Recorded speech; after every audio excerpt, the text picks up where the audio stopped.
परम पूज्य महाराज जी श्री नीरज नयन जी महाराज, आप समन्वय संस्थान वृंदावन धाम के स्थापित अध्यक्ष हैं और परम पूज्य स्वामी जी ने आज और हम लोग अयोध्या धाम में परम पूज्य स्वामी जी से एक भेंट हुई और आज की डेट में समाज को हम लोग मैं कुछ सभी युवा वर्ग के लिए, महिला वर्ग के लिए परम पूज्य स्वामी जी ने मुझे वक्त दिया है। कुछ ऐसे प्रश्न पूछूं जिससे जो सभी के लिए उपयोगी हों। तो मैं महाराज जी आज्ञा है मुझे पूछने के लिए? बिल्कुल बिल्कुल वकील साहब, आप कुछ भी पूछ सकते हैं, आपको अधिकार है।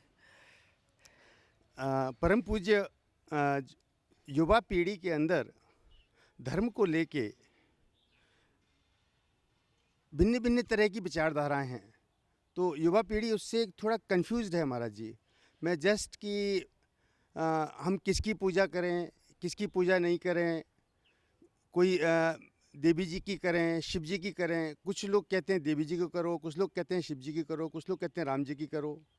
तो महाराज जी इस बारे में युवा पीढ़ी के लिए मैं आपसे कुछ शब्द चाहूँगा कि हाँ, कि आप थोड़ा मार्गदर्शन करें। बंसल साहब, मैं आपको बड़ी स्पष्टता के साथ कह देना चाहता हूँ कि सबसे पहले तो मैं इस बात को स्वीकार नहीं करता हूँ कि युवा पीढ़ी कन्फ्यूजन में है, बल्कि मैं ये कहता हूँ कि युवा पीढ़ी जो है वो कन्फ्यूजन में नहीं, बट बहुत क्लियर है। जी जी महाराज जी। उनमें कोई कन्फ्यूजन नहीं है, वे क्लियर है और संदेह उन्हें धर्म में नहीं है, धार्मिक लोगों में है। जी जी महाराज, बिल्कुल ठीक है महाराज जी। धर्म से उनको कभी परहेज नहीं है। जी। आप किसी भी युवा को देख लीजिए, किसी वयोवृद्ध की सेवा के लिए उनको बोल दीजिए, कभी मना नहीं करेंगे। जी बिल्कुल ठीक है महाराज जी। किसी भी चैरिटेबल ट्रस्ट में जाकर के उनको कोई भी सेवा के लिए आप कह दें, वो कभी मना नहीं करेंगे। जी महाराज। सेवा के रूप में वो धर्म को स्वीकार करते हैं और हमारे सनातन धर्म में अनेक अंग हैं धर्म के, वो जिसको स्वीकार करते हैं उसके माध्यम से उनको आगे बढ़ाया जाए। रही बात पूजा की, जी तो ये पूजा का जो प्रश्न है वो अनादि प्रश्न है। हम किसकी पूजा करें? जी। हमारे यहाँ इतने देवी देवता है, हमारे यहाँ ये सुविधा है ना जी। ये दुविधा का विषय नहीं, ये सुविधा का विषय है। जी जी महाराज। और सुविधा ये है कि आप देख लीजिए आपकी प्रकृति के अनुसार किसका चरित्र या किसका स्वभाव मिलता है। जी महाराज। उसकी आप आराधना कर लीजिए। गंभीरता का अगर है तो राम जी का, बहुत सुंदर महाराज। प्रकृति चंचल है तो कृष्ण जी का। जी महाराज। लेकिन कृष्ण की आराधना करने से चित्त में चंचलता आएगी ऐसी बात नहीं है। जी। वो चंचल जरूर है, लेकिन जो उसकी उपासना कर लेता है उसके मन की चंचलता चली जाती है।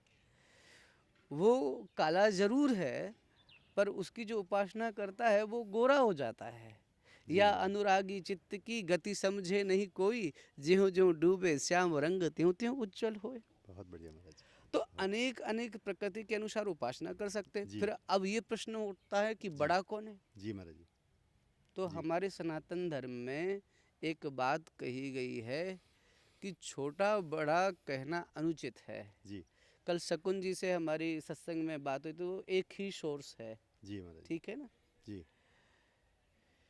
एको ब्रह्म द्वितीयो नास्ति की बात को हम सनातन धर्म में मानते हैं। जी। तो बंसल साहब, आप ये बताइए कि जो परम तत्व राम के रूप में है वही परम तत्व कृष्ण के रूप में है, वही दुर्गा के रूप में है, वही शिव के रूप में है, वही परम तत्व अनेक रूपों में है। तो आप किसी की भी उपासना करेंगे आप पहुँचेंगे भी वहीं। मूल में नदियाँ कहीं से भी बहें, उन्हें पहुँचना समुद्र तक ही है। तो भ्रम की कोई आवश्यकता नहीं है। आप जिसकी आराधना कर रहे हैं बिल्कुल करते रहिए, उसी आराधना के माध्यम से आप वहाँ तक पहुँच जाएंगे। वही परम चेतना हमारे और आपके रूप में है। जी महाराज।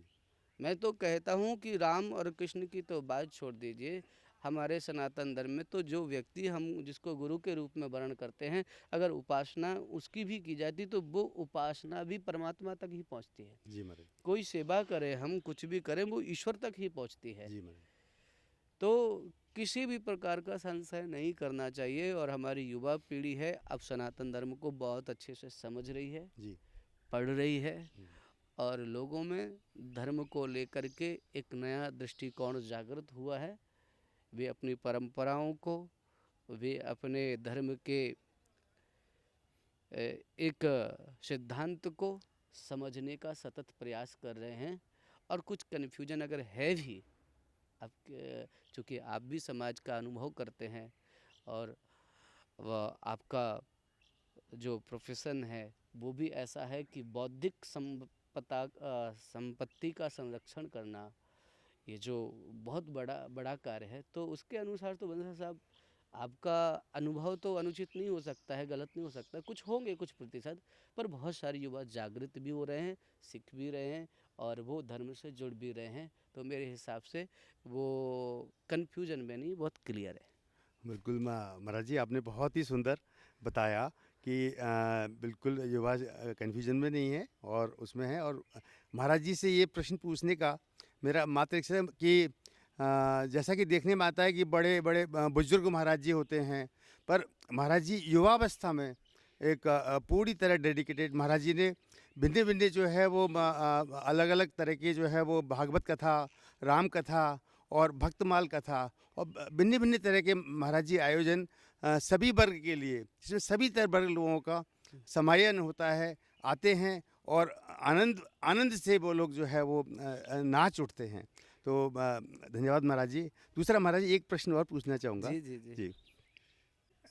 एक प्रश्न जो मैं अपने आप को महसूस कर रहा हूँ कि हाँ, हम युवा पीढ़ी को धर्म, हम एक किस तरह के आयोजन परिवारों के द्वारा आज की डेट में महाराज जी युवा पीढ़ी को साथ लेना हम वयोवृद्धों का मूल दायित्व है।